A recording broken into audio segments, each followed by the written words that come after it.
So match day 2 of the UEFA Champions League concluded earlier Wednesday with 9 games. Let's have a quick look at those results now.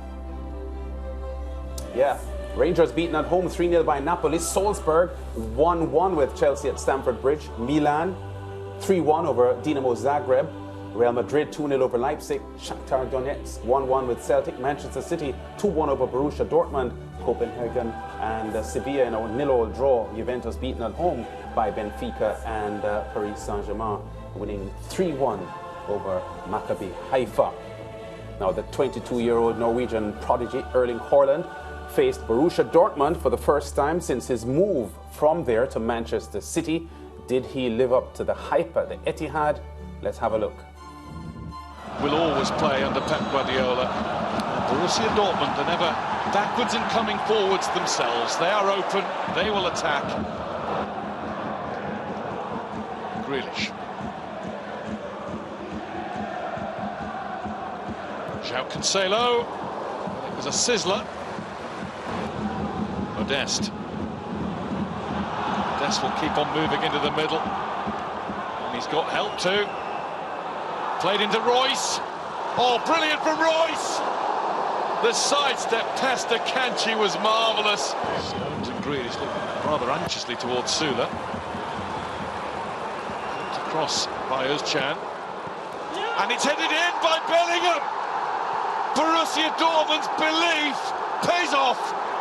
He enjoyed that, didn't he? But again, you can't say it hasn't been coming.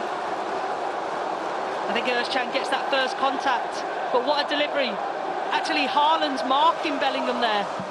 However, not tested a lot. De Bruyne. Haaland. He's timed the run. But down came the left boot of Maya.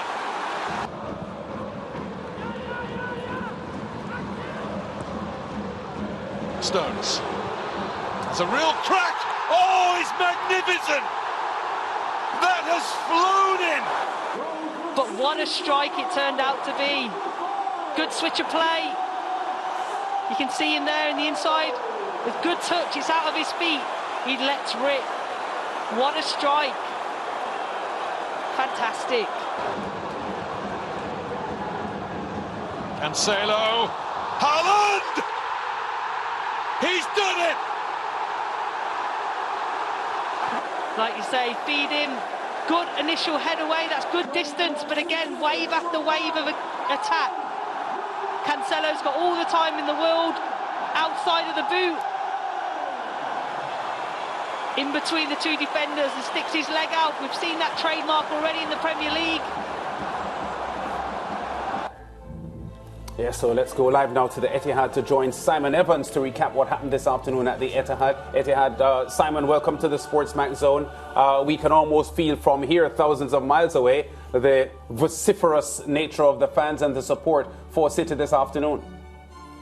Yeah, there was a kind of astonished roar when that one went in from Haaland as well, because it was an extraordinary finish with the outside of his left foot.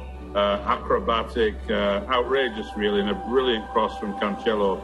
A goal really worthy of winning a game, but not really a game that City looked like winning until about the hour mark, when they made a triple substitution that really put them on the front foot at last. Yeah, statistics don't matter too much in football apart from the goal scoring, Simon, because if you look at the stats for the game, ball possession, attempts on goal, completed passes and so on, they were completely dominant, this Man City team, but they weren't able to make it tell in a more pronounced or profound way. No, the first half was very poor. There was a lack of tempo really about the way City played. There wasn't the fluency. I think the selection that Guardiola went with was more of a rotation really. With Grealish and Mahrez wide, they didn't really have much joy out there really. And then when Foden and Bernardo Silva came on with Alvarez up front, suddenly City looked a completely different team. Yeah, Simon, we saw yesterday where Robert Lewandowski, against his old team for the first time, was below par. Your report card on Haaland today in his first outing against Borussia Dortmund. Yeah, I would say the same actually, apart from what we're just looking at on our screens. which is unbelievable, isn't it? What a finish that is. You know, for most of the game, until the 84th, 85th minute, he was well looked after by Dortmund defence. They put two men on him most of the time. He had one chance really in the second half, good enough opportunity in the inside right slot, and only found the side netting. And you thought it was going to be one of those nights that, you know, after so much drama from Haaland since he arrived at Manchester City, thought it was finally going to be a night when he didn't fire. But then, you know, 6 minutes from the end, he goes and wins the game in such spectacular fashion.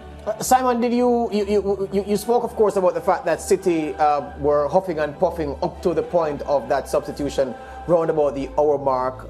From your position in the media zone, did you get the feeling from the stadium that it would all come together eventually, that there was too much quality in the City side to lose this game today? You know what, for once there wasn't that feeling, actually. I mean, usually there is at City, there's a, you know, the Premier League games where we've seen them make comebacks, you sort of feel like, yeah, it's going to happen, and there's no panic.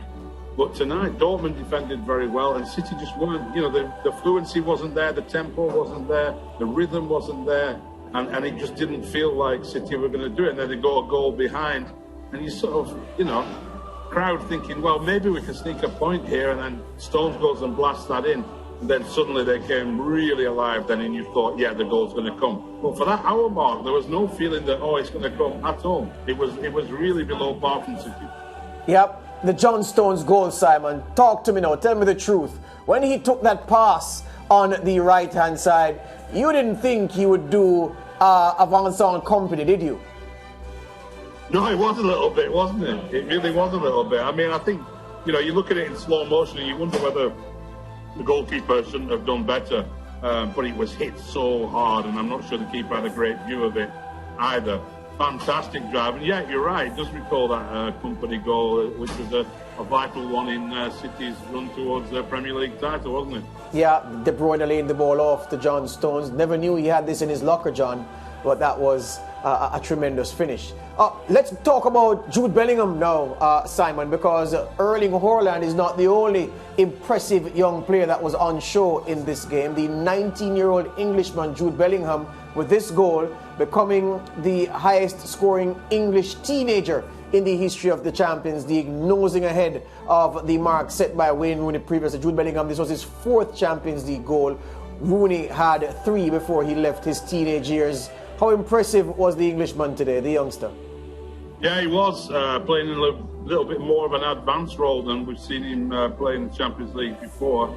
Saw him play here a couple of seasons ago in quite a deep central midfield role, and he was superb then as a 17-year-old.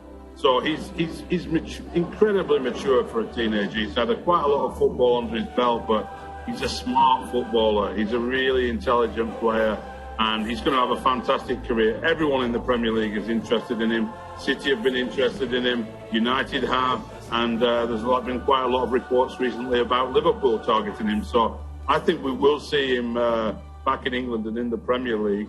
And I think we'll probably see him at the World Cup as well with England. Yeah, and the luckiest player, well, not lucky, but one of the players who, well, yes, lucky to escape criticism.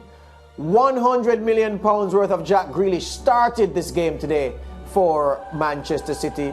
How did he get on? Not very well, it has to be said. Very predictable, very one-paced. Every time he got the ball, it was the same sort of story. Cutting in from the left, trying a shot or putting a ball into the box that didn't really come off. Nothing like the player we saw at Aston Villa with all that trickery and energy and excitement. It's really not coming together yet for him here at Manchester City. No doubt at all about his ability. We've seen him do it for England and for Aston Villa, but it's still not quite clicking. Yeah, and last question on him. From what you've seen of Jack Grealish in a Manchester City shirt, does he get a seat on Southgate's playing World Cup squad for England to Qatar? From what he's shown in the Manchester City shirt this season and second half of last season, I would say no, he doesn't. But I think he'll go because he's done enough for England, and Southgate's very loyal to players who have actually delivered for his team. So I think he'll look at Grealish and hope that he can get something out of him in that training camp and get him back up to speed. But it may well be he once again, like in the Euros, he's coming off the bench. Hear you on that. Thank you very much, Simon. As we go to the break, we show you a snap from the Bernabeu where Real Madrid hosted RB Leipzig. They left it late, and then Fede Valverde came up with this goal. You want to see the build-up after the break, because the build-up was something special. The goal, more special, but the build-up, absolutely, absolutely great.